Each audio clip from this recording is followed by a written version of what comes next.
Hound of the Baskervilles. This book was first published in serial form in the Strand magazine between August 1901 and April 1902. It was subsequently published in book form in 1902 by George Newnes. The text for this audiobook is set from the George Newnes edition. And now, The Hound of the Baskervilles by Arthur Conan Doyle. Chapter 1. Mr. Sherlock Holmes. Mr. Sherlock Holmes, who was usually very late in the mornings, save upon those not infrequent occasions when he stayed up all night, was seated at the breakfast table. I stood upon the hearth-rug and picked up the stick which our visitor had left behind him the night before. It was a fine, thick piece of wood, bulbous-headed, and the sort of thing which is known as a penang lawyer.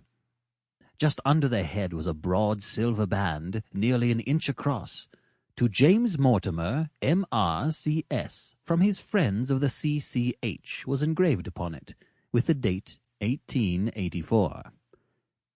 It was just such a stick as the old-fashioned family practitioner used to carry, dignified, solid, and reassuring. "Well, Watson, what do you make of it?" Holmes was sitting with his back to me, and I had given him no sign of my occupation. "How did you know what I was doing? I believe you have eyes in the back of your head." "I have at least a well-polished, silver-plated coffee-pot in front of me," said he. "But tell me, Watson, what do you make of our visitor's stick? Since we have been so unfortunate as to miss him and have no notion of his errand, this accidental souvenir becomes of importance. Let me hear how you reconstruct the man by an examination of it." "I think," said I, following so far as I could the methods of my companion, "that Dr. Mortimer is a successful elderly medical man, well esteemed, since those who know him give him this mark of their appreciation." "Good," said Holmes. "Excellent. I think also that the probability is in favor of his being a country practitioner who does a great deal of his visiting on foot." "Why so?" "Because this stick, though originally a very handsome one, has been so knocked about that I can hardly imagine a town practitioner carrying it. The thick iron ferrule is worn down, so it is evident he has done a great amount of walking with it." "Perfectly sound," said Holmes. "And then again there is the friends of the C.C.H.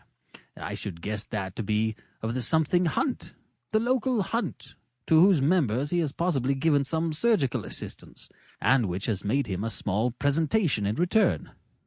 "Really, Watson, you excel yourself," said Holmes, pushing back his chair and lighting a cigarette. "I am bound to say that in all the accounts which you have been so good as to give of my own small achievements, you have habitually underrated your own abilities. It may be that you are not yourself luminous, but you are a conductor of light. Some people, without possessing genius, have a remarkable power of stimulating it. I confess, my dear fellow, that I am very much in your debt."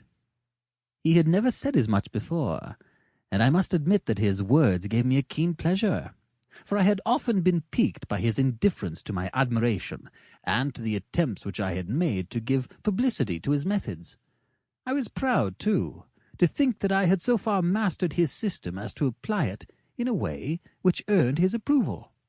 He now took the stick from my hands and examined it for a few moments with his naked eyes. Then, with an expression of interest, he laid down his cigarette, and carrying the cane to the window, he looked over it again with a convex lens. "Interesting, though elementary," said he as he returned to his favorite corner of the settee.